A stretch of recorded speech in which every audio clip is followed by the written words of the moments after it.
Merci d'être venu à si bref avis. Je vous explique le déroulement de l'activité. Le docteur Dupuis va présenter notre conférencier. On aura la conférence et ensuite les avocats seront disponibles pour répondre à vos questions et préoccupations. Merci. Bonjour tout le monde. Bon matin. C'est beau. C'est l'été. En Acadie. Je vais vous présenter Maître Casa. Je viens de me rendre compte que je ne présente pas Maître Poliquin, mais la prochaine fois, Gabriel va me reprendre. Donc, Maître Casa est né dans la région de Sudbury. C'est un franco-ontarien. Il pratique le droit en Ontario depuis 1989. Il est associé actuellement au cabinet Casa Seckley à Ottawa.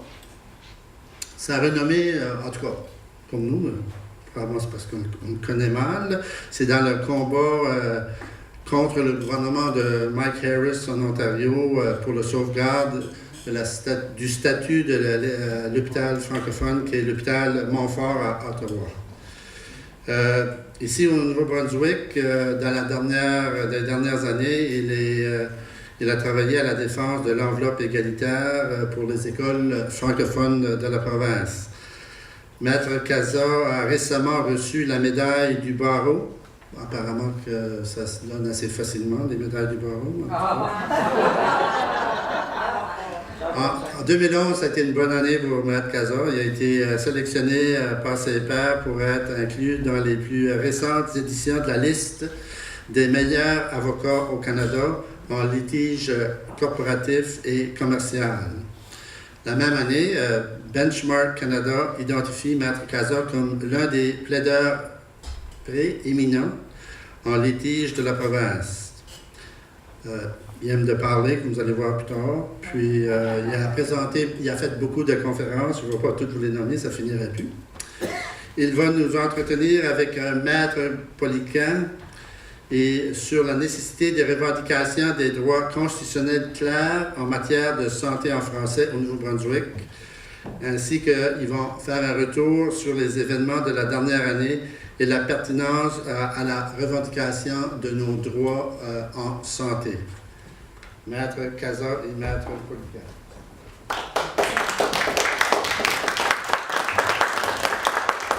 Eh bien, écoute, je vous remercie beaucoup pour l'invitation et l'opportunité de vous adresser la parole. Juste quelques mots introductifs. Lorsqu'on parle de droit, parce que je vais vouloir parler un peu des droits linguistiques, les droits linguistiques, finalement, c'est plus que... Il faut que ce soit plus qu'un morceau de papier. Je peux vous dire que les grands constitutionnalistes sont d'accord que probablement les meilleures constitutions sur papier se retrouvent, puis moi je parle des meilleures au monde, se retrouvent dans des pays où l'on connaît les pires dictatures. Parce que c'est facile d'écrire une constitution. C'est facile même d'avoir un droit dans une loi. Ce qui est important, c'est pas finalement d'avoir les droits, mais c'est que ces droits-là soient reconnus par les tribunaux. Parce qu'une fois que les droits sont reconnus par les tribunaux, les gouvernements n'ont aucun choix finalement que de les respecter. Et le gros, finalement, la réalité des minorités linguistiques, puis je parle, écoute, on a eu l'opportunité de défendre les minorités linguistiques à travers tout le pays. La réalité, c'est qu'on doit se rendre devant les tribunaux pour faire valoir nos droits. Puis je vais vous donner des exemples où finalement, grâce à des batailles que d'autres ont menées, toutes les minorités linguistiques du pays ont finalement réussi à pouvoir en gagner et être encore plus forts. Puis, lorsqu'on a un jugement, on ne parle pas finalement de l'éventuel ou les droits potentiels. On parle finalement des droits qu'on a, des droits qui sont reconnus. Et je dois vous dire, c'est qu'une loi, ce que c'est finalement, c'est un outil. Mais l'outil, tu ne peux pas t'en servir, finalement, avant que finalement l'autre le reconnaisse comme étant l'outil. Et puis c'est facile pour l'autre de dire « Ah, je ne suis pas convaincu que cet outil-là peut faire A, peut faire B, peut faire C. » Jusqu'à ce que les tribunaux disent en effet « Non, cet outil-là, c'est A, B, C. » Et là, les gouvernements n'ont finalement aucun choix. Donc, je vais diviser, ma présentation va être divisée en 3 parties. Et dans la première partie, je vais vous parler de la réalité de la vie des minorités linguistiques. C'est très important, Puis écoute, je parle, c'est un peu comme prêcher à la chorale. Mais souvent, quand on est dans la chorale, on ne réalise pas jusqu'à quel point il y a des choses qu'on prend pour acquis de notre réalité. Donc, de comprendre c'est quoi la réalité des minorités linguistiques, la réalité pratique pour la préservation, finalement, ou la perte de notre langue et notre culture. Ça, dans un premier temps. Dans un deuxième temps, je vais vous parler d'où nous en sommes dans la lutte pour la préservation de nos droits linguistiques. Et finalement, l'impact pratique des succès devant les tribunaux. En effet, Dr. Dupuis a commencé à parler un peu en disant, écoute, là, donc, c'est quoi la pertinence? Pourquoi est-ce que les gens doivent se rendre devant les tribunaux? Et quel est l'impact, finalement, de se rendre devant les tribunaux ou de ne pas se rendre devant les tribunaux? Et puis, finalement, Maître Poliquin, en effet, qui avant hier, je l'ai représenté comme étant un avocat employé de notre étude, mais aujourd'hui, je le présente comme étant un de mes associés, va ensuite discuter de l'impact particulier sur les choses qui se passent présentement au Nouveau-Brunswick, qui confirment finalement l'obligation d'obtenir un jugement de la Cour et que c'est plus important que jamais. Donc, on parle de, finalement, la réalité d'une minorité linguistique. Quand je vous disais, écoute, la réalité pratique, c'est ce qui est nécessaire. Puis je dois vous dire, est-ce que vous m'entendez bien? Oui. Là, est-ce que vous m'entendez? Oui. OK. Donc, l'affaire qui est importante pour ce que c'est la réalité d'être une minorité linguistique, c'est que le Dr. Gauthier a parlé de la décision de l'hôpital Montfort. Je dois vous dire que la décision de l'hôpital Montfort, c'est une décision qui était très pratique.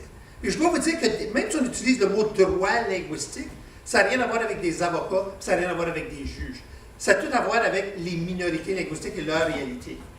Le tout commence, puis je parle de le fondement de toute revendication pour finalement des droits ou finalement d'avoir les outils pour préserver la langue et la culture, c'est il faut expliquer.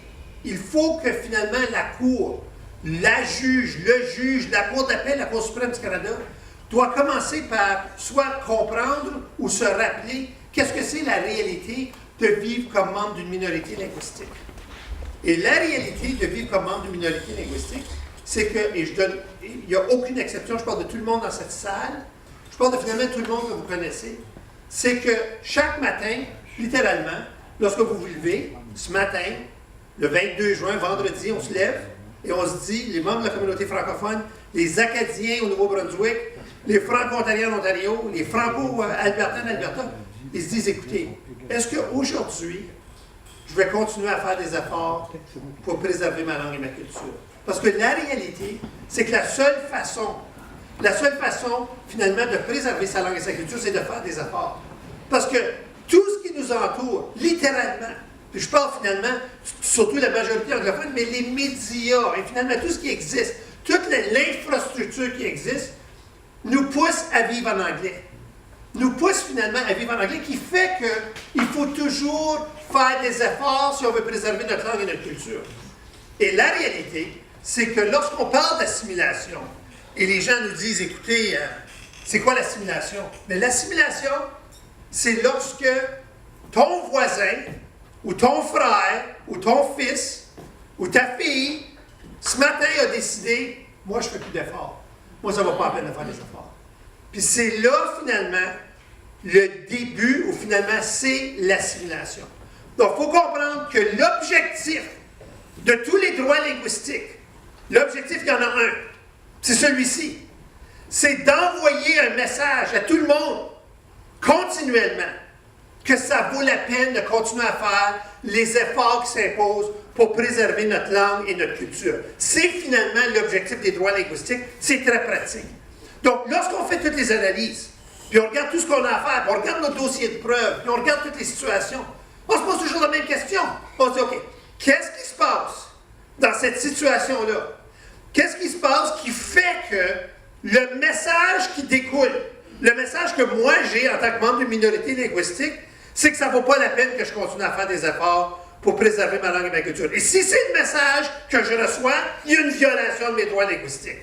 Ça, c'est finalement le fondement des droits linguistiques. Puis ça découle finalement de la décision Montfort dont je vais discuter dans quelques instants. Donc, quand vous regardez toute situation, puis moi je vous dis que c'est très rare, en effet c'est extrêmement rare, qu'un gouvernement ou une entité du gouvernement a l'intention d'assimiler des francophones. Bon, il y en a eu par le passé, puis on connaît toute l'histoire, c'est effrayant, mais on n'a pas ça aujourd'hui. Aujourd'hui, c'est pas parce que finalement, on n'a pas une situation où il y a des gens qui ont comme objectif, finalement, d'assimiler les membres de la minorité linguistique. Mais nous autres, c'est pas l'allégation, puis ce qu'on met de l'avant, c'est pas qu'il y a des gens qui ont l'intention de le faire. Moi, ça me fait rien, c'est quoi votre intention? Si l'impact de ce que vous faites, ou ce que vous ne faites pas, ça c'est très important. C'est ce que vous faites ou ce que vous ne faites pas, ce que vous êtes obligé de faire et que vous ne faites pas, a comme résultat de m'envoyer le message que ça ne vaut pas la peine que je continue à faire des efforts pour vivre en français. Vous violez mes droits linguistiques et vous causez de l'assimilation. Donc c'est ça l'objectif de l'exercice. Et malheureusement, ça je n'ai aucun doute, que ce matin, finalement, à Edmundston et Grand Sault dans le nord-ouest, dans la vallée de la rivière Saint-Jean-Fredericton, dans le Bay Fundy de Saint-Jean, ici, sud-est Moncton, la vallée de la rivière Miramichi, dans la péninsule acadienne à Caraquette, dans la baie des Chaleurs à Bathurst, la vallée de la Restigouche à Campbellton. Ce matin, il y a eu des francophones qui, quand ils se sont levés un matin, ont dit « Moi, ça ne vaut pas la peine que je continue à faire les efforts. » Puis vous les voyez ce qui arrive. On ne les voit plus finalement, nos activités. On peut voir qu'ils ne demandent plus finalement d'avoir des services en français. On voit qu'ils vont juste parler anglais automatiquement. Ils parlent anglais, ils peuvent même nous discuter avec nous en anglais. L'objectif de tout ce que finalement Égalité Santé fait. Égalité Santé fait l'objectif ultime. C'est que jamais est-ce que le message qui va être envoyé dans le système des soins de santé va être un message qui dit finalement aux francophones, aux Acadiens, écoute, ça ne vaut pas la peine que tu continues à faire les efforts qui s'imposent pour préserver ta langue et ta culture. Donc, l'assimilation, je me répète, l'assimilation, c'est de se lever un matin et de ne pas prendre la décision qu'on va continuer à faire les efforts pour préserver notre langue et notre culture. Donc, c'est rien de légal. On n'a pas besoin d'être sociologue, finalement, pour le comprendre. Quand vous allez entendre parler, écoute, dans les dossiers juridiques, on a des experts sociologues, on a des mathématiciens, on a toutes sortes d'experts. Ces experts-là, c'est parce qu'on a besoin de déposer de la preuve. Mais la preuve qu'on veut faire valoir, c'est finalement ce que je viens de vous dire. Et il ne faut pas se leurrer qu'on est vulnérable. Moi, je parle d'ici, je parle des Acadiens. Imaginez-vous, moi, je suis ici, puis je regarde les statistiques. Ce n'est pas les statistiques les plus récentes, mais on regarde un peu, qu'est-ce qu'il y en a des statistiques? 45% à Fredericton, des personnes de langue maternelle française parlent plus souvent l'anglais que le français à la maison. À Moncton, le taux est 23%. Et finalement, on regarde, il y a 2 fois plus de francophones qui sont dans les écoles des anglophones, finalement, qu'il y en a dans les écoles de francophones. Je peux raconter, vous donner des statistiques. Imaginez-vous, vous êtes un pourcentage important de toute la population et vous êtes extrêmement vulnérable. Et finalement, il y a une assimilation qui se passe. Imaginez-vous dans toutes les autres provinces. Imaginez-vous dans toutes les autres provinces du Canada. Nous autres, finalement, ce qu'on a besoin, puis je parle des autres provinces, qu'est-ce qu'ils ont besoin? C'est qu'ils ont besoin que Nouveau-Brunswick continue, puis on va parler de certains précédents qui viennent du Nouveau-Brunswick, continue à mener la lutte. Il faut qu'ils continuent à mener la lutte. Parce que ce qui arrive, c'est que quand tu es un gouvernement, ce que je l'ai vu à plusieurs reprises, plusieurs dossiers à la Cour suprême du Canada, le gouvernement, ce qu'il se dit, c'est « Moi, vous êtes une minorité. Si je prends une décision en votre faveur, puis je dépense des argents en votre faveur, moi, je n'ai rien à gagner en tant que gouvernement. Je n'ai rien à gagner. Parce que vous n'allez certainement pas m'aider à gagner les élections. Je peux vous dire, écoute, la dernière élection, en parlant de Mike Harris, la dernière élection en Ontario, écoute, on a eu Doug Ford. Doug Ford, qui a finalement pris la feuille de route de Mike Harris. 2 des ministres du gouvernement Harris étaient ses aviseurs, ses 2 aviseurs les plus proches. Je veux dire, écoutez, tout est là. Donc, la question devient, lorsqu'on regarde la situation, c'est eux, ils ont besoin de se faire dire par une tierce partie, Madame la juge, vous n'avez pas le choix. Quand ils n'ont pas le choix, ils vont faire ce qu'ils vont faire.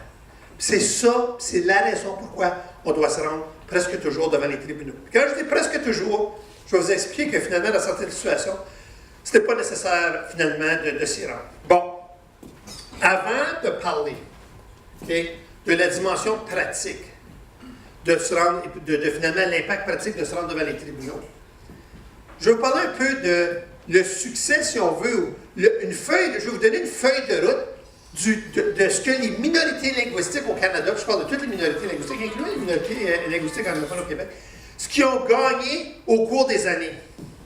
Puis à chaque fois qu'ils ont gagné quelque chose, finalement, c'est un petit peu comme une clôture. Tu sais, quand vous essayez de gagner du terrain, bien là, écoute, on pousse la clôture de 10 pieds. Mais là, la clôture est là, elle ne va pas revenir.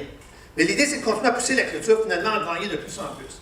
À chaque victoire, on pousse finalement la clôture plus loin. Puis à chaque fois que la clôture est poussée plus loin, on a d'autres outils, dans notre coffre d'outils, qui nous permettent finalement à préserver notre langue et notre culture. Puis je reviens avec ce que je vous disais tantôt. Finalement, ce que c'est que c'est d'autres outils qui vont s'assurer que le message qu'on envoie aux Acadiens, aux minorités linguistiques, c'est que ça vaut la peine de continuer à faire les efforts qui s'imposent pour préserver nos langues et nos cultures. Donc là, je vais faire un survol de cette feuille de route. C'est très important. Quand nous autres, on se présente ici, on avait représenté l'AEFNB avec une enveloppe égalitaire, etc. Là. On n'est pas arrivé dans le dossier d'enveloppe égalitaire de bon, écoute, là, on commence à zéro, puis non! Toute la jurisprudence, les arrêts, les grosses décisions que je veux décider maintenant, c'est la feuille de route qui ont mené finalement que dans l'enveloppe égalitaire, ce dossier-là, l'AEFNB, en a fait toutes les communautés, toutes les organisations francophones, presque l'entièreté des organismes francophones de la province étaient partis finalement au litige ou supportaient le litige, ont eu gain de cause. C'est parce qu'il y avait un cheminement qui a fait que finalement le gouvernement n'avait aucun choix. Donc on commence avec la décision dans l'affaire May. Tu sais, je vous dis, puis je vous parle des affaires, puis les autres, vous avez déjà entendu parler de May, les gens savent, écoute, c'est une décision importante. Moi, je veux parler du côté pratique. Pourquoi que la décision May est importante?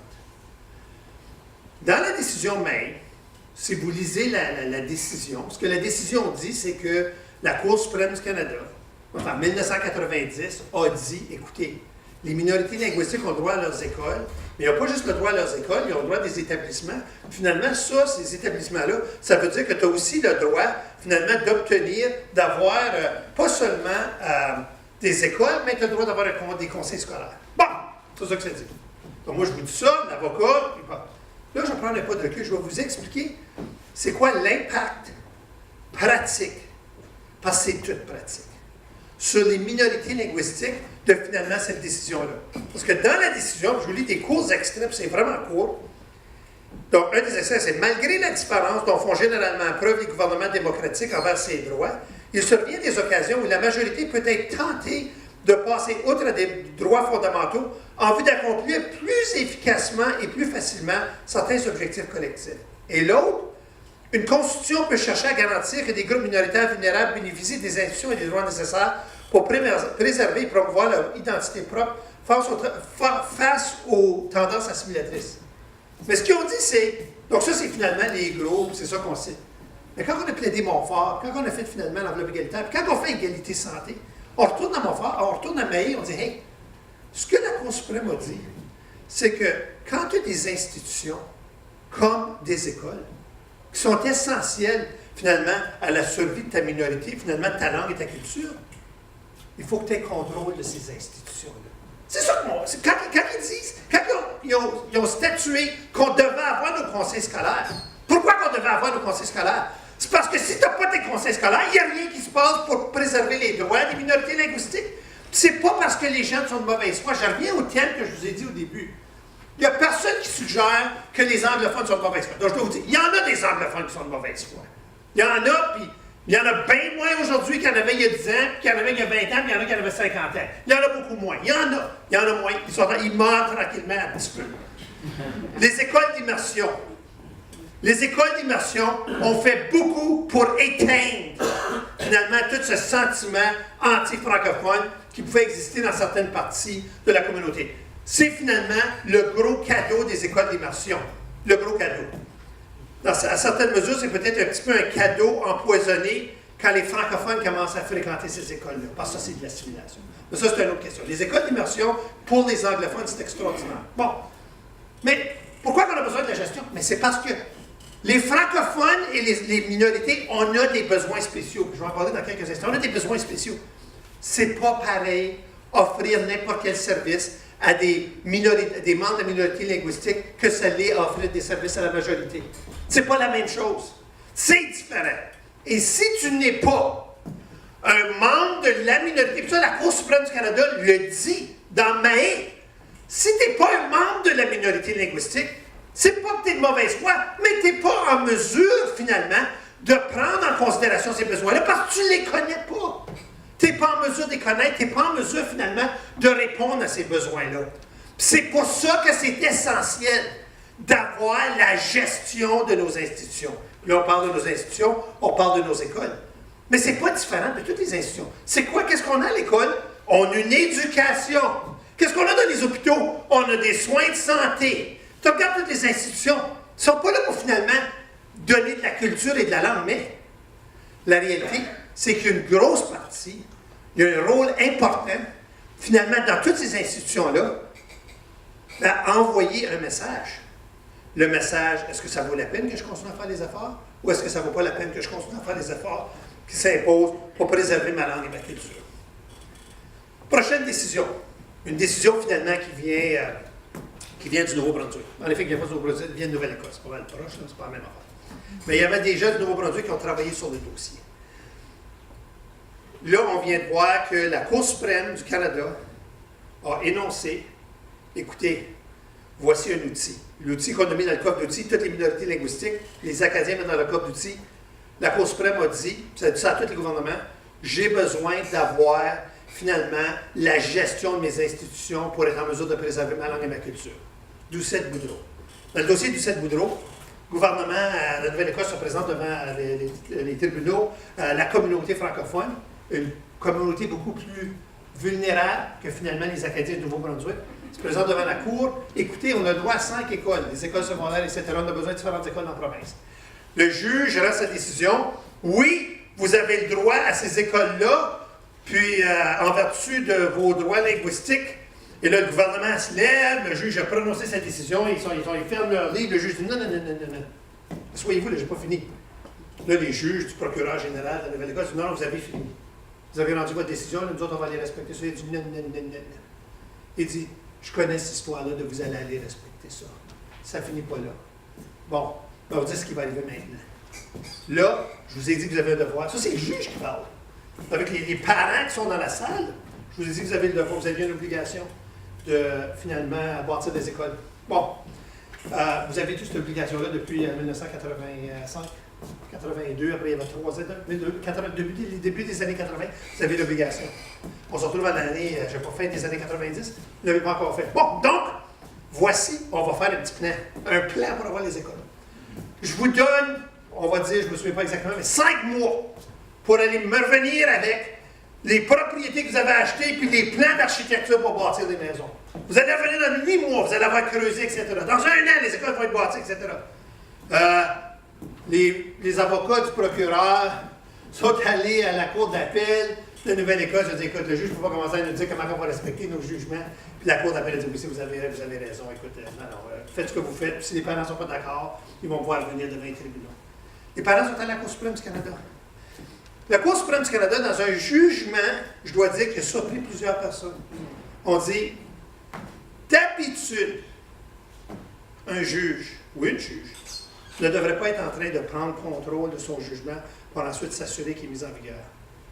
Mais une des exceptions, c'est quand c'est les minorités linguistiques. Parce que aussi longtemps que ça prend, tous les jours que, bon, moi je vous donne du côté pratique, ce que la Cour suprême nous disait, mais pour tous les jours que vous attendez pour bâtir cette école-là, il y a des jeunes qui sont dans des écoles anglophones. Et ces jeunes-là, dans des écoles anglophones, il y en a plusieurs qui se sont réveillés ce matin et qui ont dit, écoute, moi je continuerai à faire des efforts pour préserver ma langue et ma culture. Je n'ai même pas une école française. L'école française, qu'on est tellement pas loin. On n'a pas de gymnase, on n'a pas de laboratoire, on n'a rien. Pourquoi je préserverai ma langue et ma culture? Je vais vivre en anglais, tout va bien en anglais, puis on a tout ça, puis on a des belles écoles. C'est ce qui est en train d'arriver. On est en train d'avoir l'assimilation, parce que ce jeune-là, pourquoi il ferait Oublie pas, il faut qu'il fasse des efforts. Il faut qu'il fasse des efforts pour vivre en français et en anglais. Regardez vos enfants, les gens dans votre voisinage. Il y en a plusieurs qui vivent en anglais. Pas parce qu'ils sont méchants, c'est parce que c'est plus facile de vivre en anglais. Parce qu'on est entouré, finalement, de leur culture, la culture et la langue de la majorité. Donc, la Cour suprême a dit, parce que c'est des torts irréparables, puis vous devez agir rapidement, une des exceptions, à savoir où est-ce qu'un juge peut aller, c'est des droits linguistiques. Les juges peuvent prendre, finalement, le diable par la queue et dire, bon, je t'ai donné le jugement, puis là, je veux m'assurer qu'il est respecté. Tout ça, on s'en sert souvent. On s'en sert quand on va voir les gouvernements pour négocier, parce qu'on leur dit, hey, voici la fondation. Puis l'autre, c'est, puis vous êtes mieux de le mettre en vigueur tout de suite. Même si on se met d'accord sur le principe, il faut que tu le mettes en vigueur. Autrement, on peut aller voir un juge que lui va insister finalement que ça soit mis en vigueur. Ensuite, il y a la décision Caldec. Caldec, qui est finalement une décision de communauté franco-ontarienne. En effet, c'est une petite communauté dans l'ouest de l'Ontario. Raymond Desrochers, qui avait retenu nos services à l'époque.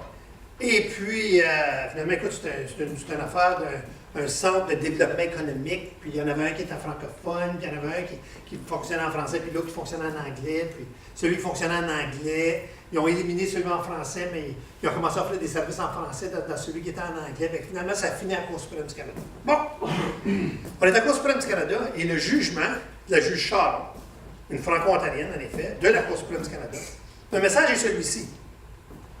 Donc, je vous ai parlé de 2 outils. Donc, voici le 3e outil qui arrive.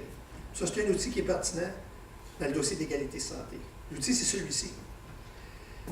Madame la juge Charon, au nom de la Cour suprême du Canada, dit, écoute, là, quand vous êtes membre d'une minorité linguistique, vous avez le droit, puis ça s'applique tout particulièrement ici au Nouveau-Brunswick, je vais revenir dans quelques instants pourquoi, vous avez le droit des services et finalement d'avoir la qualité une égalité réelle, finalement, dans les services qui sont offerts. Ou finalement, vos institutions, ce que vous avez le droit à une égalité réelle. Une égalité réelle, ce que les gens disaient que c'était avant l'adhésion au Caldec, c'est mais ce qu'on offre aux anglophones, il faut l'offrir aux francophones. La Cour suprême dit non. Pour l'égalité réelle, quand tu offres des services à une minorité linguistique, tu dois prendre en considération les besoins spécifiques de cette minorité linguistique-là quand tu offres les services. Si tu fais juste traduire ce que tu as de l'anglais au français et tu as quelqu'un qui l'offre en français, tu n'offres pas des services de qualité égale. Ce n'est pas de l'égalité réelle. Il faut que tu regardes c'est quoi les besoins de cette communauté-là. C'est quoi leurs besoins culturels. C'est quoi leur réalité culturelle. C'est quoi leur vulnérabilité culturelle, leur vulnérabilité linguistique. Vous devez tout prendre ça en considération. Puis peut-être, il faut que tu t'effaces plus. Il faut que tu dépenses plus d'argent. En effet, il faut toujours que tu dépenses plus d'argent. Parce que c'est toujours plus cher. Parce qu'il faut souvent créer de nouveaux outils. Il faut aller dans la communauté. Il faut aller convaincre les gens d'avoir des services en français.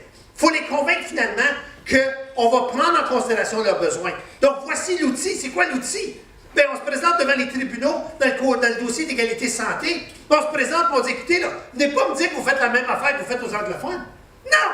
Voici les besoins des francophones. Qu'est-ce que vous faites pour répondre aux besoins des francophones, pour qu'on puisse avoir, finalement, l'égalité réelle ou une qualité de service qui sont les services sont de même qualité que ceux qui sont offerts à la majorité anglophone. Donc, vous pouvez voir un peu où ce que je m'en viens avec toute cette présentation, finalement en vous expliquant la situation. C'est que c'est un cheminement. Puis le cheminement, c'est d'un dossier juridique après l'autre dossier juridique. Puis je dois vous dire que chacun des dossiers juridiques, ceux que je nomme, écoute, la plupart, j'ai été impliqué dans ces dossiers juridiques-là, mais c'était des crises ou des situations qui faisaient en sorte que si la communauté ne réagissait pas, elle subissait les torts irréparables, puis ce qui est sorti de ça finalement, c'est un précédent, un autre outil que tout le monde peut se servir à travers du Canada.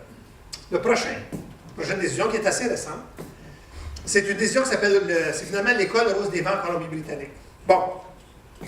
Puis ça, c'est très pertinent, c'est le domaine de l'éducation, l'école, mais pensez-y, quand on regarde la situation avec Égalité Santé qui veut contrôler ces institutions pour avoir des services vraiment de soins de santé de qualité égale. Ce qu'ils ont dit dans Rose des Vents, c'est un gros jugement très important, mais l'essentiel ou le côté pratique est celui-ci. Moi, j'ai une petite fille, une fille. La fille, elle a 5 ans. Elle va commencer l'école. Donc, moi, je suis un membre de la minorité francophone. Je peux envoyer cette petite-là à l'école française ou je peux l'envoyer à l'école anglaise. Il n'y a aucune obligation que les francophones aillent à des écoles françaises. Je peux l'envoyer n'importe où. Donc, je dois prendre une décision. Moi, je dois prendre une décision. C'est pas la petite de 4 ans ou 5 ans qui prend cette décision-là. C'est moi. Sa mère, son père. C'est nous qui prenons la décision. Bon, ce qu'ils disent dans Rose des Vents, c'est que tu peux prendre toutes sortes de facteurs en considération. Mais un des facteurs ne peut pas être avoir une meilleure éducation en anglais. Ça ne peut pas être un des facteurs. Parce que si ça, c'est un des facteurs, je vais avoir des meilleurs services si je procède en anglais. Ça va aller plus vite si je procède en anglais. Je n'ai pas besoin de voyager autant.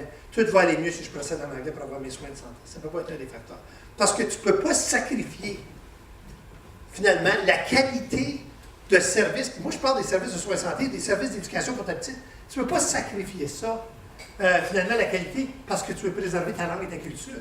Écoute, il n'y a pas une personne rationnelle. Écoute, je ne devrais pas dire c'est vrai. La majorité des personnes disent, écoute, c'est bien plus important qu'elles reçoivent une éducation de qualité ou que je reçoive des soins de santé de qualité que celle que je préserve ma langue et ma culture. Vous savez, dans le domaine des minorités linguistiques, là, finalement, il y a une échelle. 1 à 100.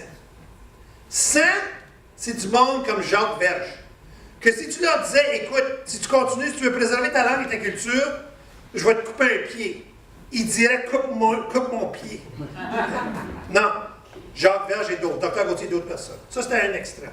À l'autre extrême, je parle de un, là, c'est des francophones, des Acadiens, que si quelqu'un, à Tim Hortons, quand ils commandent un café puis qu'ils disent, j'aimerais un café, puis la personne dit, I don't speak French, you don't speak English, ils vont arrêter de parler français pour le reste de leur vie. Je suis très sérieux, là. Il y a du monde à cet extrême-là. C'est pour eux autres qu'on a des droits linguistiques. C'est pas pour Jacques Verge et Dr. Gauthier.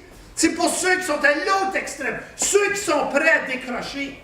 Donc, c'est eux autres qu'il faut qu'on présente, parce que c'est eux autres les plus vulnérables. C'est à eux autres qu'il faut envoyer des messages continuels. Ça vaut la peine de continuer à préserver ta langue et ta culture. Parce que c'est eux qui sont prêts à décrocher. Donc, c'est eux qui, quand ils vont prendre leur décision, puis ils vont dire, est-ce que je veux des services de soins de santé en français ou en anglais?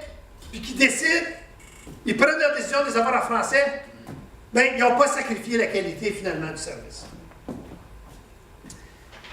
Brièvement, avant de passer finalement à mon troisième point, qui est l'impact d'avoir du succès devant les tribunaux, je veux juste parler un peu de la situation au Nouveau-Brunswick. Okay? Je dois vous dire que c'est un peu ironique, comment finalement vous n'avez pas des précédents juridiques au Nouveau-Brunswick, des gros précédents, comme ceux qu'on a dans plusieurs autres provinces. Vous en avez, mais il n'y a pas finalement ce que vous devriez avoir. Les lois que vous avez qui vous protègent, je vais en voir quelques-unes, sont tellement plus fortes que n'importe où ailleurs, que c'est clair que vos droits que vous avez, une fois que vous vous rendez devant les tribunaux, il faut y aller, que le gouvernement, il n'y a rien à dire. Vous avez presque mot pour la province, finalement, les droits que la Charte prévoit, finalement, pour tous les Canadiens à travers la province. Donc, je donne juste certains mots. Le gouvernement du Nouveau-Brunswick assure la protection de l'égalité de statut et de l'égalité des droits et privilèges des communautés linguistiques officielles, et en particulier de leurs droits à des institutions distinctes où peuvent se dérouler des activités culturelles, éducationnelles et sociales.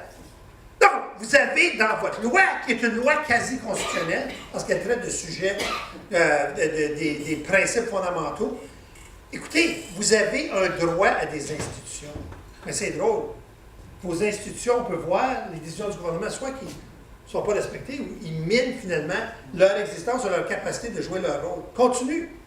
Le gouvernement du Nouveau-Brunswick, dans les mesures législatives qu'il propose, dans la répartition qu'il fait des ressources publiques et dans ses politiques et programmes, encourage par des mesures positives le développement culturel, économique, éducationnel et social des communautés linguistiques officielles. Bon, moi je dois vous dire que je ne suis pas au courant à bien des places au Nouveau-Brunswick où il y a des minorités anglophones ou des groupes anglophones qui sont vulnérables. C'est les francophones. Puis la raison, c'est que, en grande partie, les anglophones, eux, même s'ils sont obligés d'aller dans une institution francophone, l'institution que je peux vous donner comme exemple, c'est Montfort, je vais vous parler par après. Montfort, les anglophones, écoute, j'en connais plusieurs, viennent me voir. Quelle expérience extraordinaire d'avoir eu des services de soins de santé à Montfort. J'ai trouvé ça tellement extraordinaire. Tout le monde était capable de me servir en anglais, parce qu'il y a moins de francophones en Ontario qui ne parlent pas bien anglais, aussi bien que tous les anglophones. Donc, j'étais capable d'avoir tous mes services en anglais, mais j'entendais les gens qui se parlaient entre eux en français, puis il y avait toutes les affiches des deux langues. J'ai trouvé ça vraiment extraordinaire comme expérience culturelle pour moi comme anglophone. Donc, c'est tout positif. c'est tout positif. Mais toi, tu es un francophone, va dans une institution dite bilingue. Tu es dite bilingue. Parce que toutes les institutions bilingues, c'est des institutions qui sont anglo-dominantes. Il faut que l'institution soit francophone. Quand c'est bilingue, peut-être que tu vas avoir un francophone, peut-être que tu n'en auras pas, puis des fois tu en as, puis des fois ça dépend à quelle heure, tu viens, l'autre est arrivé, puis on va voir si on peut trouver l'autre. Le monde sont de bonne foi. Mais qu'est-ce qui arrive quand tu travailles dans ça? Mais tu commences à avoir un message. C'est quoi le message qu'on t'envoie? Écoute, ça vaut-tu vraiment la peine? Comme les anglophones, ils ont des services en anglais partout. Moi, je tire le job par le cul, même dans cette. Donc, l'institution bilingue n'est pas une institution, finalement, de la minorité linguistique. Donc, le dernier point, avant que je cède la parole à Gabriel, c'est toute la question de Montfort. Montfort, et puis le docteur Gauthier en a parlé brièvement. Le Montfort, ce qui est arrivé, c'est que le gouvernement est arrivé au pouvoir et il voulait économiser des sous. Donc, il a décidé de fermer certains hôpitaux. Il y a un des hôpitaux qu'il voulait fermer, c'était l'hôpital Montfort, qui était le seul hôpital francophone universitaire de la province. Okay? Grosso modo, c'est ça. Et donc, puis écoute, il était convaincu, il y en avait fermé, il y en avait pour une vingtaine, trentaine, il y en avait pourquoi. Puis écoute, il y en a plusieurs autres qui sont allés de 28 ils ont tous perdu. On était les seuls finalement, on s'est battus jusqu'à la fin. Puis c'était littéralement, finalement, jusqu'à la fin. Donc, dans le dossier de Montfort, ce qui est important, c'est que la Cour, dans le dossier de Montfort, a accepté. Là, je parle de la Cour divisionnaire en première instance, puis ça a dû aller à la Cour d'appel de l'Ontario. Et finalement, ça s'en allait probablement à la Cour suprême du Canada et le gouvernement a capitulé. Le gouvernement a finalement dit, écoute, on accepte la décision, on accepte finalement qu'on a ces obligations-là envers la communauté francophone. Et depuis ce temps-là, l'hôpital Montfort a plus que doublé finalement de grandeur, puis c'est devenu une institution reconnue à travers le pays pour offrir toutes sortes de formations, etc. Mais ce qui est important, c'est quand on a parlé de pourquoi que Montfort est essentiel.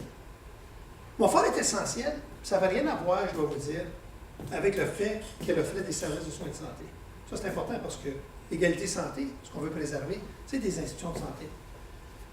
Ce qui est essentiel, c'est le rôle, l'autre rôle.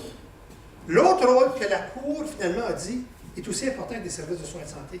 C'était son rôle dans la préservation de la langue et de la culture de la minorité linguistique en Ontario. Parce que, finalement, ce qui arrivait, c'est qu'on avait une situation où la communauté franco-ontarienne, pour obtenir des services de soins de santé, évidemment, ils ont besoin des médecins, des spécialistes qui parlent en français. Parce que si tu vas voir ton spécialiste, tu peux juste voir des spécialistes qui parlent en anglais, le message que tu as, c'est « Écoute, ça vaut-tu vraiment la peine de continuer à faire des efforts? » Eux formaient ces médecins-là, puis formaient des spécialistes. Puis quand tu allais à Montfort, finalement, ce que tu avais, c'est que tu avais tous ces services-là en français. Donc, puis tu étais dans une institution francophone. Une institution francophone, c'est quand tu arrives, un peu comme la librairie ici, là, tu rentres dans la librairie, tu te dis, quoi, je me sens chez nous ici, je me sens comme chez nous. Tu sais, quand tu rentres dans finalement, une institution qui n'est pas une institution francophone, qui soit bilingue ou anglophone, tu ne te sens pas chez vous. Il y a quelque chose de culturel, il y a quelque chose, tu ne te sens pas chez vous. Mais tu as ça, finalement, à Montfort. Et ce que la Cour, finalement, a dit, la Cour d'appel, a dit, écoutez, quand vous êtes un gouvernement, vous avez des obligations légales, des obligations constitutionnelles. Une de ces obligations-là, c'est l'obligation principale, je dirais, finalement, c'est l'outil qu'on utilise, c'est quand vous prenez une décision, vous êtes obligé de vous poser la question, est-ce que ce geste qu'on fait, ce règlement qu'on passe, ou cette décision qu'on prend, est-ce que l'impact va être d'envoyer le message de la minorité linguistique que ça ne vaut pas la peine de continuer à faire vos efforts, des efforts pour préserver votre langue et votre culture? Et si la réponse est oui, c'est l'impact, le geste est inconstitutionnel. Donc, ce qui est important pour la communauté, c'est de regarder, puis ça, c'est un outil extrêmement important, c'est de regarder, c'est important pour la communauté, de regarder, puis comme Égalité Santé fait, et de voir quels sont les gestes qui ont cet impact-là pour faire valoir que c'est inconstitutionnel. Je finis en disant que il y a la cause Montfort, le Dr Gauthier en a parlé, il y a plusieurs qui sont au courant. Vous connaissez moins bien la cause de l'hôpital de Smooth Rock Falls. Je pense que personne dit qu'il n'a entendu parler. Et plusieurs autres dossiers. Vous ne les connaissez pas. La raison que vous ne les connaissez pas, c'est que lorsque le gouvernement a premièrement violé des droits de cette institution-là, et finalement de la minorité linguistique qui dépendait de cette institution-là, ils ont retenu nos services. Il y a eu des discussions avec le gouvernement, et le gouvernement a changé d'idée. Le gouvernement a changé d'idée, il a dit « OK, on n'avait pas réalisé ça ». Ils ont changé la façon qu'ils l'ont fait. Ils ont donné plus de financement que ce qu'ils avaient donné. Ils ont transformé la façon qu'ils faisaient différentes évaluations. Vous n'entendez pas parler. Mais c'est ça, la beauté de victoire juridique. C'est quand tu as les outils, tu as moins besoin de te battre. Parce qu'ils savent que finalement, tu as l'outil. C'est pas juste une loi sur une feuille de papier. C'est finalement un outil que vous pouvez utiliser à très court échéant pour faire valoir. Et la réalité, c'est qu'une fois que vous l'avez, les gouvernements le respectent. Donc, ce qui est important, c'est qu'on regarde toute cette situation-là, je vous ai expliqué ça. J'inviterai maintenant Maître Poliquin à vous donner des exemples, puis discuter avec vous de finalement des choses qui se sont passées depuis les derniers mois, finalement ici au Nouveau-Brunswick, qui font que tout ce que je vous ai expliqué est pertinent. Merci beaucoup.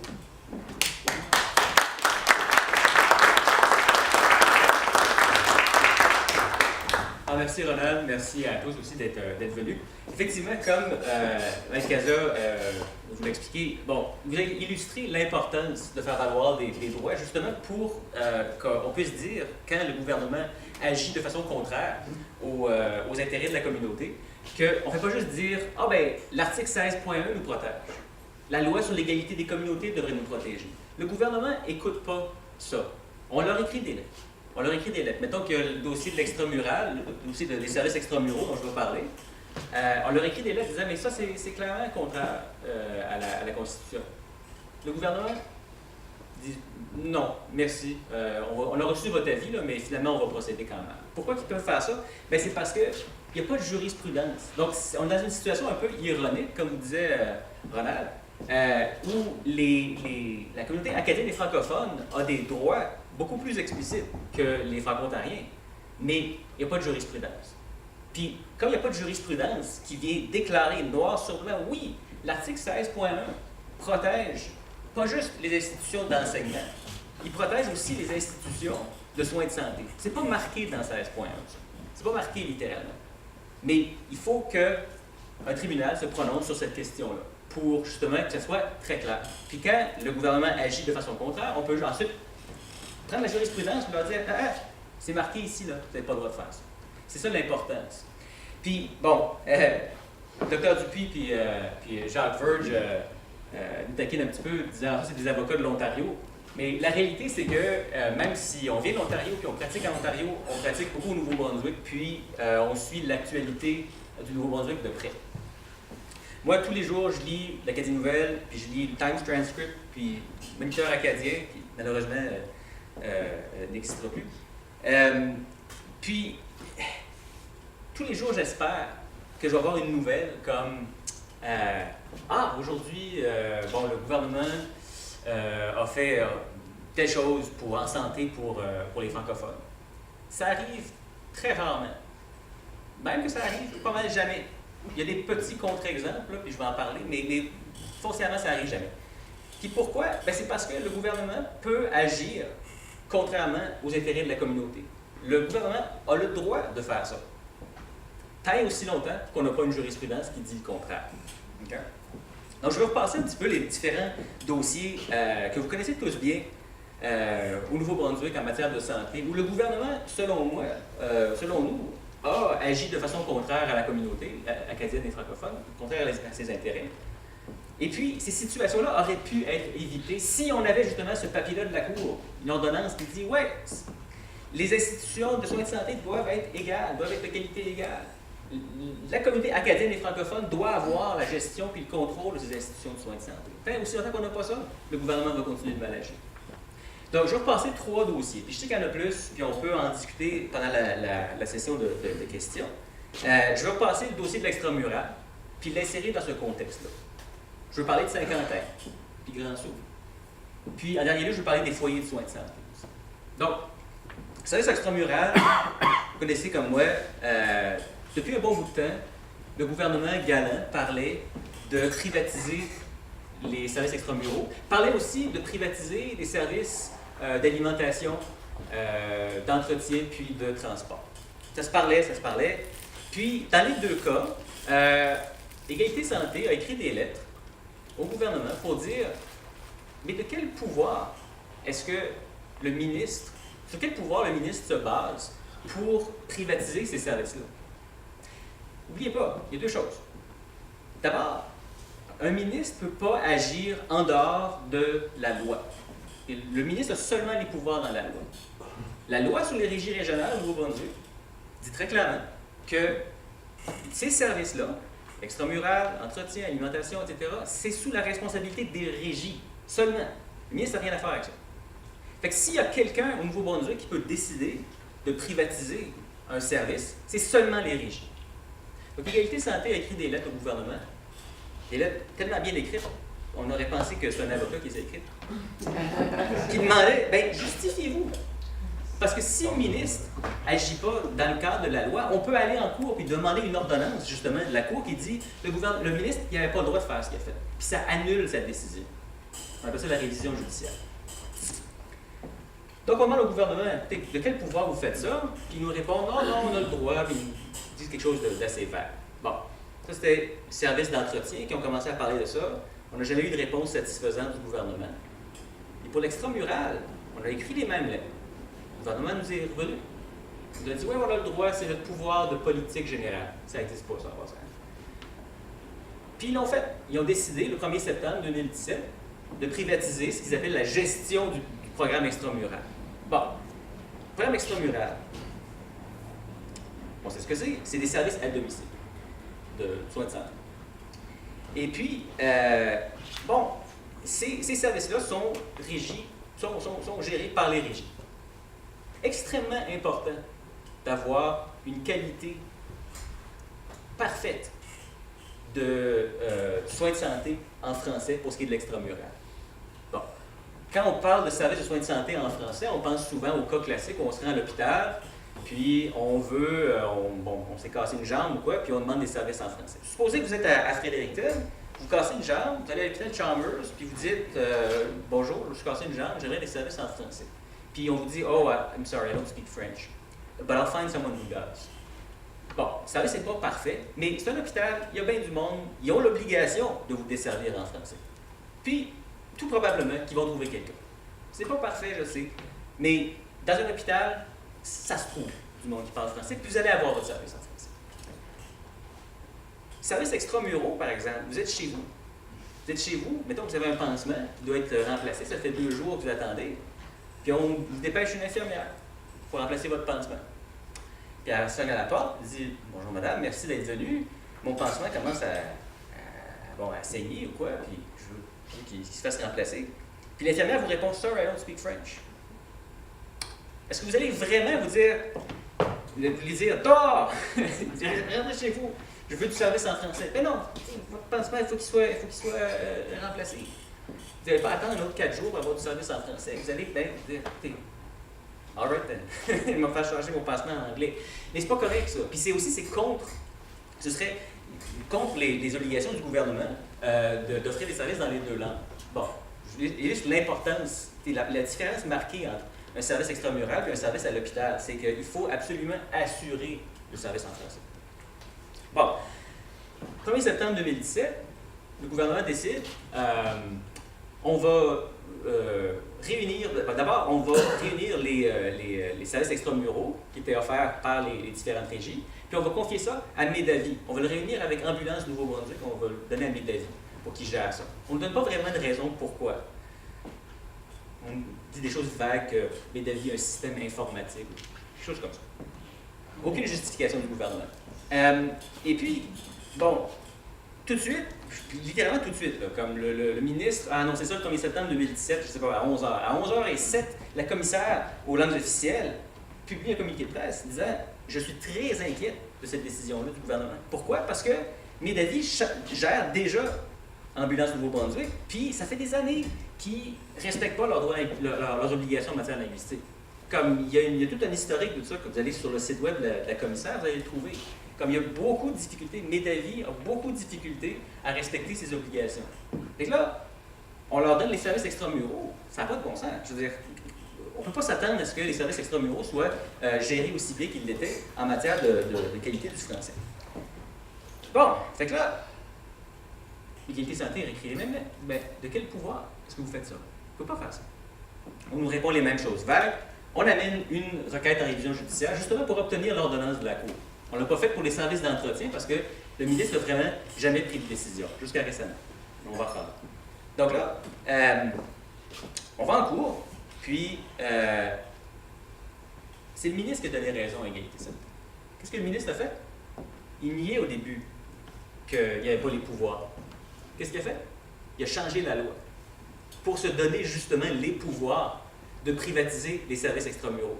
Puis, je vais vous dire, normalement, là, quand on passe une loi, quand on fait des changements à une loi, des amendements à une loi, il y a tout le temps une raison de politique publique derrière ça. On ne change pas la loi juste comme ça parce que le gouvernement il veut se donner des pouvoirs. Normalement, il y a une raison de politique publique qui a été étudiée, puis ensuite on la met dans la loi. Il n'y a pas eu ça du tout ici. Du tout. Le gouvernement a littéralement pris le contrat qu'il y avait avec Médavi, l'ébauche de contrat. Il y a une liste des services qui allaient être privatisés, parce que ce n'est pas tous les services extramuraux. Il y a une liste. Puis, il s'est donné le pouvoir, dans la loi, de privatiser ces services-là. Okay? Il n'y a aucune raison de politique publique, à part le fait que le gouvernement voulait juste avoir un contrat avec Médavi pour des raisons qui sont encore occultes. Bon.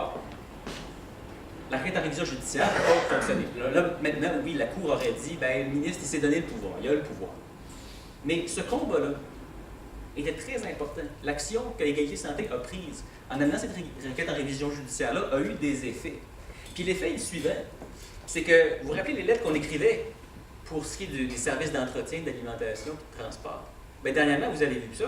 Puis ça, c'était une des fois où j'ai vu ça à l'Acadie Nouvelle, puis il y avait des bonnes nouvelles. C'était que, finalement, le ministre, il a changé d'idée. Il a changé d'idée. On ne va pas privatiser les services d'entretien, d'alimentation. Bien, je vous gagerais 50$, puis peut-être même 50 000$, que ça a un rapport avec le combat communal égalité santé. Mais là où je veux en venir avec ça, c'est que, d'abord, ça vaut la peine de se battre pour ses droits. Ça vaut la peine. Parce que le gouvernement, il pense deux fois. Mais la deuxième chose à laquelle je veux venir, c'est que on ne peut pas faire confiance au gouvernement. Je ne veux pas vous dire comme d'être conspirationniste ou rien comme ça, là, mais le fait est que le gouvernement a le mandat de gouverner, puis ça veut dire des fois faire des coupures. Ça veut dire faire des coupures. Puis où est-ce qu'il coupe? Bien, il coupe souvent dans les services en français parce que, de un, oui, ça coûte cher, c'est vrai que ça coûte cher. Mais de deux, les gens protestent, mais finalement, ils oublient. Puis le gouvernement compte sur ça. Puis c'est vrai. Comment est-ce qu'il n'oublie pas? C'est quand il y a une jurisprudence de la Cour qui vient lui dire. Puis même avec une jurisprudence de la Cour, le gouvernement oublie ses obligations. Mais c'est beaucoup plus facile de les lui rappeler. Donc, dans l'exemple de l'hôpital de Smooth Rock Falls, je n'avais pas entendu parler de l'affaire de l'hôpital de Smooth Rock Falls. Bien, c'est justement parce que le gouvernement avait oublié que, si on fait des compressions, puis ça affecte un hôpital francophone, ça a un impact sur la communauté. Le gouvernement avait oublié ça. Je ne veux pas dire que le gouvernement est de mauvaise foi, mais l'affaire, c'est que notre gouvernement, nous, est à Toronto. Okay? Le monde de Toronto, là, ils ne connaissent pas Smooth Rock Falls. Ils ne sont jamais allés là. Okay? Puis ils ne savent pas qu'il y a des francophones là-bas. Puis ils ne savent pas quel est l'impact de fermer l'hôpital à Smooth Rock Falls. Ben, on avait le petit papier Montfort. Dire, je ne peux pas faire ça. Puis bon, je ne peux pas vous dire tout de suite, là, mais ça a pris quelques lettres méchantes, puis le gouvernement a changé d'idée. Okay? Donc c'est pour ça que c'est important. Puis dans le dossier de l'extramural, on aurait pu faire la même chose plus rapidement. Puis l'extramural, probablement qu'il ne serait pas privatisé en ce moment-ci, parce que ça a un impact sur les communautés. Même chose pour Saint-Quentin, du Grand Sault. Exemple un peu plus simple. Gouvernement, là, c'est Vitalité ici. C'est Vitalité qui est votre institution administrative de soins de santé qui décide de couper les services en oncologie à Grand Sault et à Saint-Quentin, que vous connaissez bien.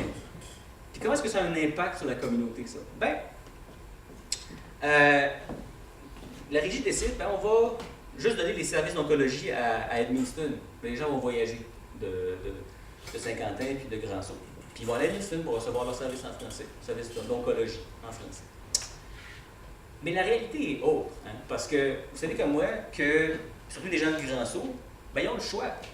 Ils ont le choix. Ils vont peut-être aller à Edmundston, ou ils peuvent aller à Perth Andover, qui est moins loin. Puis l'affaire, c'est que, tu as le cancer, tu vas faire 1 heure de route ou une demi-heure de route. Ben, tu vas choisir une demi-heure de route. C'est ça la réalité. Donc, ça appauvrit justement la qualité des services en français. Oui, à Perth et Andover, ils ont l'obligation d'offrir des services en français là aussi. Mais je vous gagerais, peut-être pas 50 000 $, là, mais certainement 75 que les services à Perth et Andover en français sont moins bons qu'à Edmundston. Puis la réalité, c'est comme dans les écoles, hein, c'est que une personne rationnelle qui a le cancer, tu sais, s'il peut aller plus proche, ils vont aller plus proche s'ils n'ont pas le choix. Okay? Donc, encore là, c'est une décision. Là, c'est pas le gouvernement, c'est pas le ministre, mais c'est Vitalité qui a pris une décision sans considérer vraiment l'impact sur la communauté. Il y a cet impact-là sur les services, mais aussi l'impact sur le message que ça envoie, comme disait Ronald. Okay? Que, ben là, nos institutions, nous, sont moins bonnes. Avant, à 50 ans, on avait des services oncologiques. Là, on n'en a plus. Il faut aller dans l'hôpital anglais. Ben, il ne faut pas, mais nos institutions sont moins riches, sont moins complètes. Maintenant, ça envoie un message. Vitalité n'a pas considéré ça. Bon, il y a des solutions qui ont été apportées après, puis qui, bon, font pas le plaisir de tout le monde. Mais la réalité, c'est que Vitalité n'avait pas considéré ça. Là où je veux en venir avec ça, c'est que même s'il y a une institution qui fonctionne en français, même s'il y a une institution administrative où la communauté élit 8 sur 15 membres du conseil d'administration, ce n'est pas suffisant. Ce n'est pas nécessairement une entité qui représente de façon adéquate la communauté, qui prend des décisions qui vont toujours considérer ça. Puis encore là, il y a l'affaire du papier Montfort. Si on pouvait donner le papier Montfort à la régie, dire, écoutez, là, vous avez l'obligation de considérer cet impact-là quand vous prenez des décisions. Ce pas des décisions administratives assez banales, mais il faut considérer cet impact. Donc, c'est d'où l'importance, encore une fois, d'aller chercher cette jurisprudence-là.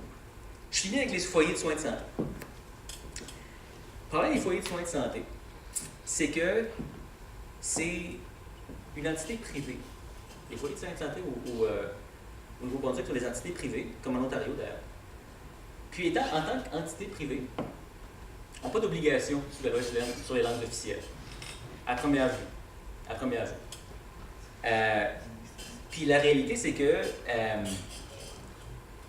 les foyers de soins de santé sont répartis de façon à ce que, bon, il y a des foyers de soins de santé, des foyers de soins francophones, mais ils sont en territoire majoritairement francophone. Les anglophones, eux, ils ont les leurs, en territoire majoritairement anglophone, ils ont leur foyer de soins. Mais des foyers de soins bilingues en territoire anglophone, il y en a très très peu, ou il y en a presque pas. Donc, la réalité, c'est que à Fredericton, à Saint-Jean, oui, les francophones sont très minoritaires, mais il y en a une gang pareille. Puis, ils vont dans un foyer de soins, il n'y a pas de service en français. Il n'est pas garanti. Donc, sur ce point-là, c'est que les foyers de soins, cependant, sont des tiers. Parce que le ministère du Développement social qui s'occupe de l'organisation des foyers de soins, même si c'est des entités privées, ils ont quand même, le gouvernement joue un rôle très, très important dans leur administration générale et aussi dans leur financement. Clairement, ils desservent, ils ont un rôle de prestation de soins, qui est un rôle du gouvernement. Puis dans ce sens-là, ils devraient avoir une obligation en tant que tiers pour desservir la population dans les deux langues officielles. Bon, encore là, ça n'est pas... on n'a pas de jurisprudence sur ça. Cet aspect-là ne fait pas directement partie de la poursuite d'égalité santé, mais si on obtient, puis on va l'obtenir, l'ordonnance de la Cour qui dit non, il y a une obligation, puis dès lors qu'il y a des services de soins de santé, c'est couvert par 16.1, on doit avoir un traitement égal pour les communautés. Bien, je vous gage que la situation des foyers de soins de santé, elle va se régler beaucoup plus rapidement. Donc, c'est ça, justement, je vais en venir. Tous ces dossiers-là démontrent que, bon, si on peut obtenir cette jurisprudence-là, c'est pas que les combats de la communauté acadienne et francophone vont se terminer, mais ils vont être beaucoup, beaucoup plus simples à régler. Puis c'est notre expérience en Ontario, puis on veut l'importer ici. Alors, je vous remercie beaucoup. Je repasse la parole à...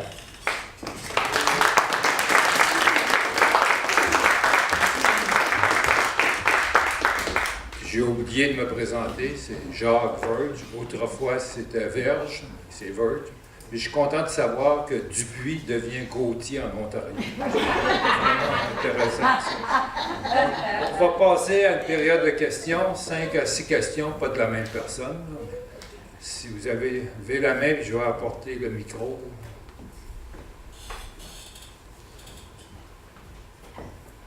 Je m'appelle Bernadette Landry, puis je suis très engagée dans toute la question du programme extramural.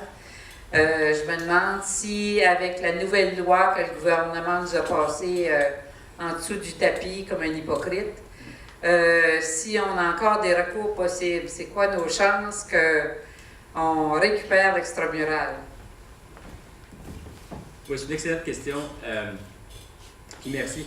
Le recours, en fait, c'est sur le plan constitutionnel. Donc, là, on rentre dans du droit un peu compliqué, là, mais bon, il n'y a pas de recours en droit administratif, mais le fait est que la décision, du fait qu'elle a un impact sur la communauté, il y a un argument à faire que c'était une décision inconstitutionnelle. Puis dans ce sens-là, oui, il y a un recours qui reste. C'est effectivement la marche à suivre. D'autres questions? Est-ce que le docteur Gauthier a une question? Je dois vous dire que le docteur Gauthier, en effet, c'est un des médecins dans la lutte de Montfort. Je m'excuse de ça, le docteur Dupuis. Sauf qu'il l'appelait docteur Dupuis, lui.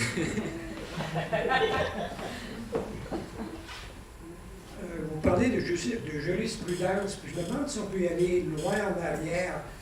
Dans les années 70, Jacques va pouvoir nous aider. Trop jeune. C'est pas moi qui vais vous aider.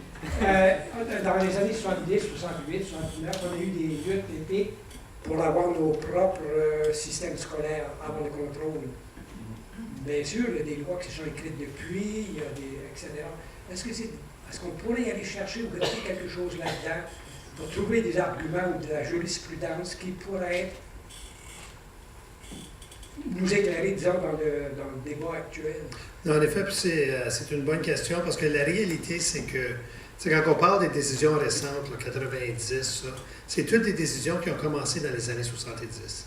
Et puis, à cause de ces décisions-là, il y a eu des décisions qui ont été prises par des gouvernements. Puis finalement, il y a eu la charte, puis il y a eu d'autres documents, puis ça découle un peu. Puis c'est un peu la codification de plusieurs de ces décisions-là. Donc, de retourner en arrière pour ce qu'on a, finalement, puis je dois dire, c'est souvent dans d'autres provinces qu'on fait cet exercice-là, comme en Alberta, en Colombie-Britannique, Saskatchewan. Quand ils veulent faire valoir des droits, mais souvent, ils doivent retourner plus loin en arrière pour tenter de faire valoir des droits. Mais vous autres, vous avez des lois, je veux dire, vos lois qui reconnaissent finalement les obligations du gouvernement. Donc, c'est pas nécessaire ici. Merci. Oh, un ancien élève. Merci, M. Verge. Alors, ma question porte sur l'opinion publique et quel est le rôle donc, des combats comme celui-ci. La situation de la santé est particulièrement différente comparativement à celle de l'éducation parce que les usagers qui vont avoir des services de santé, que ce soit en français ou en anglais, vont souvent être très reconnaissants envers les gens qui les ont servis et les institutions, même si ces institutions-là sont des institutions anglophones. Alors, de mobiliser l'opinion publique dans ce sens-là, je sens que c'est très différent que, par exemple, en éducation. Quelle est l'expérience que vous avez eue et comment ça s'est passé, la mobilisation de l'opinion publique par rapport à la situation de Montfort, par exemple? OK. Mais ça, c'est une très bonne question. Vous avez remarqué qu'on dit toujours ça. Parce qu'on commence à dire ça, c'est une question qui ne fait pas de sens. Il n'y aurait plus de questions. Très bonne question. Non, je suis sérieux. Mais je dois dire que ce que vous dites, c'est tellement vrai. Puis, ça revient un peu à la vulnérabilité. C'est vraiment une vulnérabilité. Tu es beaucoup plus vulnérable dans le domaine de la santé que tu l'es en éducation. Puis pas juste ça, le besoin, il est tellement criant. Et puis moi, je pense pour vous, vos enfants, etc., commencez à dire, écoute, si tu as l'impression de trouver les meilleurs services. Puis je dois dire qu'un des plus gros défis qu'on a, puis on a eu ce défi-là en éducation, c'est que les gens avaient aussi l'impression que les services étaient meilleurs en anglais. Que peut-être dans les instituts anglophones, ils ont des meilleurs services de soins de santé. Donc, dans le dossier Montfort, puis moi, je parle même pour convaincre les juges, parce que tu veux préserver quelque chose, il faut que tu démontres que ça vaut la peine d'être préservé, même plus que pour les fins de la langue et la culture. Donc, une des grosses affaires qu'on a dû faire dans Montfort, c'est qu'on a dû démontrer que l'hôpital lui-même, c'est un excellent hôpital. Puis ça, on l'a démontré. Écoute, ils ont des études qui font, etc. Puis à un certain point, les 2 années avant, faire Montfort, les 2 années, je pense que l'hôpital était le 2e hôpital le mieux opérant dans la province, etc. Donc, il y avait ces statistiques-là. Mais ce qui était important, là, c'est qu'on a dû, pour l'opinion publique, aller puiser du support de la communauté anglophone. Donc, on a dû aller chercher les chefs de file de la communauté anglophone. Puis que les chefs de file de la communauté anglophone ont dit, écoute, c'est important de préserver Montfort pour les francophones. Donc là, puisqu'il y avait un peu ce support-là, il y avait moins cette dichotomie francophone-anglophone. Et l'autre chose aussi, c'est que fallait convaincre les francophones. Donc, venez à Montfort, les services vont être aussi bons, c'est pas meilleur que les autres hôpitaux. C'est meilleur que les autres hôpitaux. Et donc, vous ne sacrifiez pas, puis ça revient un peu à ce que je disais, vous ne sacrifiez pas finalement la qualité pour préserver la langue et la culture. Mais la façon qu'on l'a fait, c'était de démontrer, puis c'est la même chose ici quand on regarde les institutions francophones qui existent ici au Nouveau-Brunswick, écoute, sont aussi bons, c'est pas meilleur que les autres institutions qui disent bilingues, etc. Mais leur démontrer et aussi aller chercher le support de la communauté anglophone pour finalement nos institutions. Autre question? Jean-Luc? Merci. Jean-Luc Bélanger, l'Association francophone des aînés de Nouveau-Brunswick, notre présidente ici, Solange, aujourd'hui, parce que c'est important d'y participer. Un élément que vous avez souligné, M. Cazard, c'est toute la question de la population acadienne elle-même. On a un organisme des aînés francophones, il y a un organisme bilingue des aînés, puis 70-75% de ces gens-là sont des francophones.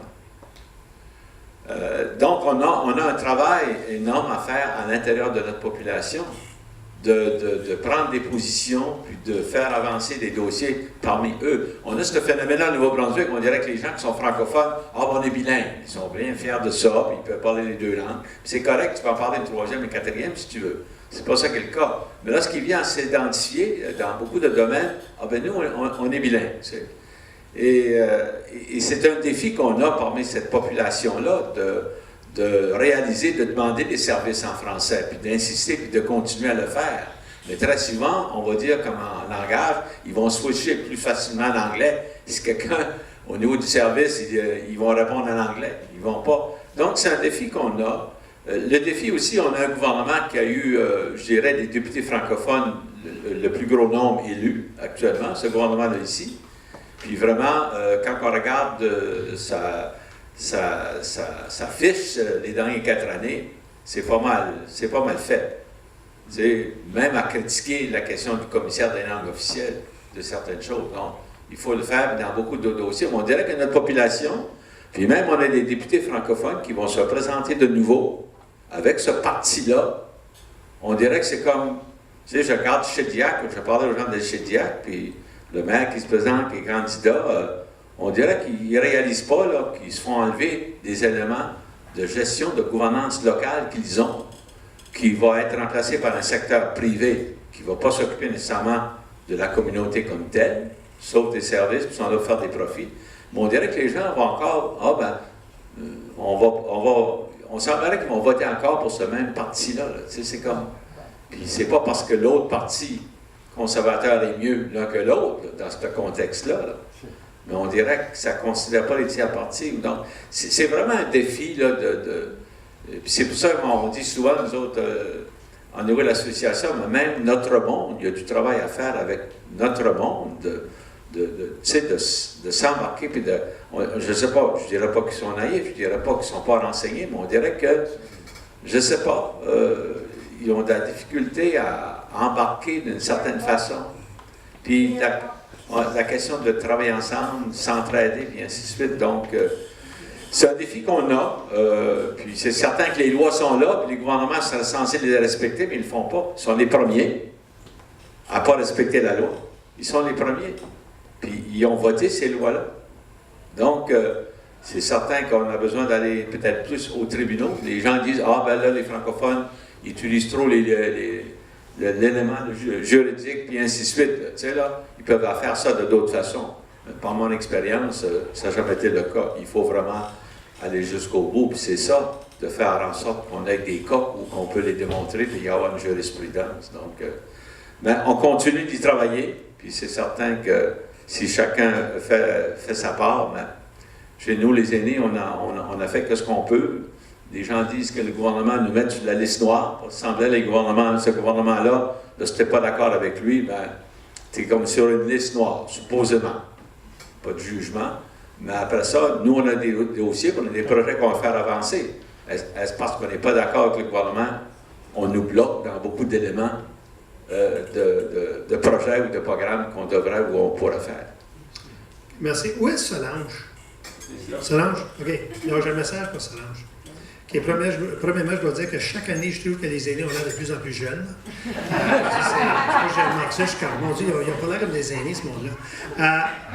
Mais je dois vous dire que la raison qu'on a un défi, c'est la seule raison, c'est parce qu'on est bilingue et la majorité ne l'est pas. Okay? Je dois vous dire là, que ça, c'est fondamental. Okay?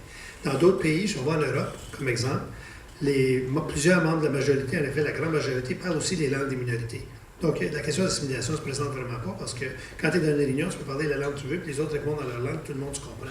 Mais nous autres, on n'a pas le choix parce qu'on va être compris par des anglophones qu'on parle anglais parce que la grande majorité ne comprend pas le français. Puis ça, c'est une autre affaire que, finalement, un avantage qu'on a eu avec les écoles d'immersion, c'est qu'on commence à avoir de plus en plus d'anglophones qui sont en mesure de parler français, d'offrir des services, etc. Je dois dire que le défi que vous mentionnez, c'est le plus gros des défis. C'est le plus gros des défis avec ceux qui ne voient pas, finalement, qu'il y a quelque chose qui cloche quand vous êtes dans des organisations puis vous parlez anglais tout le temps parce que vous êtes bilingue, vous êtes un peu fier de l'être, il n'y a pas de raison. Puis je peux vous dire, écoute, quand j'étais jeune, je me souviens, écoute, on apprenait le français à l'école, puis l'anglais, on l'apprenait sur la rue, puis tout le monde parlait anglais, puis on parlait tous bien anglais, puis il y a personne qui avait appris l'anglais à l'école avant la 4e année, je ne sais pas comment on parlait tous anglais, parce que c'est facile de parler anglais. Puis, en effet, les gens viennent de d'autres pays, ils apprennent l'anglais dans une année, puis après, ils peuvent aller à l'université étudier l'anglais. Donc, je pense que les gens, c'est pour ça que c'est important des luttes. Parce que qu'est-ce que la lutte fait? Je vais vous donner un exemple concret, l'hôpital Montfort. L'hôpital Montfort est à Ottawa. Il y a des aînés qui ne vont jamais aller à l'hôpital Montfort. Ils n'ont pas besoin d'aller à l'hôpital, ou peut-être ils ont besoin de certains soins spécialisés, je ne sais pas quoi, puis ils finissent finalement, ils ne vont jamais à Montfort. Je peux vous dire que quand ces personnes aînées-là, on leur parle de Montfort, ou ils conduisent leur auto, puis ils passent devant l'hôpital Montfort. Eux autres, quand ils regardent Montfort, puis je parle de la communauté franco-ontarienne en général, puis même les autres minorités linguistiques, ils ne voient pas un hôpital. En effet, ce qu'ils voient, c'est qu'un édifice avec une grosse affiche que seulement que les francophones peuvent voir qui dit « Continue à faire des efforts pour préserver ta langue, ça vaut la peine. » Puis à chaque fois qu'on mène un combat juridique, on réallume la flamme dans certaines de ces personnes-là qui commencent à se dire « Sais-tu quoi? Je regarde mes enfants, je regarde mes petits-enfants. Sais-tu quoi? C'est vrai qu'ils commencent tout à vivre en anglais. » Parce que c'est un peu moi qui ai commencé ce chemin-là, en commençant moi-même, étant bien fier, puis en parlant presque jamais français, puis m'impliquer dans des organismes bilingues au lieu de francophones. Puis ça, c'est un autre des objectifs, c'est d'aller ramasser ces gens-là, parce qu'une fois que cette flamme-là est réallumée, les gens voient ça, il y a un regain de vie. Finalement, la langue et la culture deviennent plus forts pour toute la communauté, surtout ces personnes-là. Merci beaucoup. Une dernière question? Marguerite Moreau, citoyenne. Je pense que vous n'avez pas mentionné l'héroïne de Montfort, là, dont j'ai oublié le nom. Je voudrais peut-être la mentionner. Mais aussi, ce que j'ai aimé dans vos dernières réponses, c'est d'impliquer la communauté anglophone, parce qu'il faut rassurer ces Anglais-là qu'on n'est pas une menace pour leur job. Parce que, disons par exemple à Miramichi, où les jeunes Néguacs vont régulièrement, ou Rogersville, quand j'étais là, leurs camarades parlent en anglais, ils sont très très gentils. Puis si tu fais sentir que tu veux du service en français, ils sont un peu menacés dans leur emploi. Je pense que c'est quelque chose qui joue. Il faut rassurer ces gens-là que c'est pas vrai qu'on prend tout leur job. Puis en effet, c'est jusqu'à un certain point, puis je suis d'accord avec ce que vous dites, on prend leur job. Okay? Et puis, mais on les prend beaucoup moins depuis qu'à travers l'école d'immersion, ils sont en mesure d'offrir des services en français. Puis écoute, je peux vous dire, Gabriel, nous autres en Ontario, c'est surprenant comment on va dans des magasins, on va dans n'importe quoi, puis il y a des anglophones du programme d'immersion qui nous servent en français. Enfin, une de nos avocates chez nous, Alyssa Tompkins, elle est graduée des écoles, du système d'école d'immersion, elle pratique en français chez nous à notre bureau. Donc je veux dire, puis ça, je pense, c'est la nouvelle réalité des jeunes. Puis ce qui est le fun, c'est qu'eux autres, ils ne nous voient pas comme une menace, ils nous voient comme une plus-value, quelque chose d'extraordinaire pour eux de pouvoir vivre cette expérience culturelle, de pouvoir y participer parce qu'ils ont appris la langue, etc. Puis ils vont vouloir faire la même chose avec leurs enfants, etc. Avant de céder la parole au docteur Gauthier, deux petites annonces. Au mois d'avril, l'Égalité Santé en français a adopté un plan de communication et vous avez l'image de Marc. La santé, notre droit, notre survie. Et la deuxième annonce, c'est que la présentation va être disponible sous peu sur le site web pour vos amis qui étaient incapables de venir aujourd'hui. Donc, docteur Gauthier. Merci, Matt Cazor. Merci, Matt Poliquin. Je me fais la porte-parole de tous les gens qui sont ici pour vous remercier pour cette intéressante conférence. La lutte continue. La lutte pour avoir nos institutions de santé, d'avoir la pleine gouvernance, la pleine gestion et l'égalité réelle dans les services de santé continue. Ça fait depuis 10 ans que Égalité Santé en français pour la communauté acadienne et francophone du Nouveau-Brunswick reprenne on veut qu'on reprenne la pleine gestion et la pleine gouvernance. Vous conviendrez comme moi que notre santé, c'est un droit. Je pense que vous nous l'avez bien dit, vous l'aviez bien démontré, et je pense que vous avez aussi bien démontré que la santé, c'est aussi notre survie pour la communauté acadienne et francophone.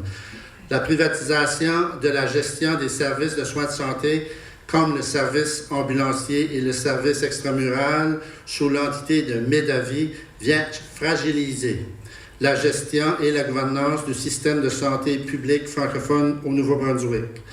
Cette politique de privatisation a réduit les ressources humaines francophones tout en se soustrayant aux réglementations et aux responsabilités sur les lois officielles, les lois sur les langues officielles. Le système public de soins de santé est le poste le plus important au Nouveau-Brunswick. Nous sommes convaincus que ce poste fait une redistribution de la richesse auprès de la communauté francophone sur l'ensemble du territoire du Nouveau-Brunswick, ce qui engendre des retombées socio-économiques vitales pour le développement de nos collectivités. Les Acadiens et les francophones sont capables et ont le droit d'assurer une pleine et entière gestion ainsi que la gouvernance de leur propre régie de soins de santé au Nouveau-Brunswick. Encore une fois, Maître Cazor et Maître Poliquin, mille merci.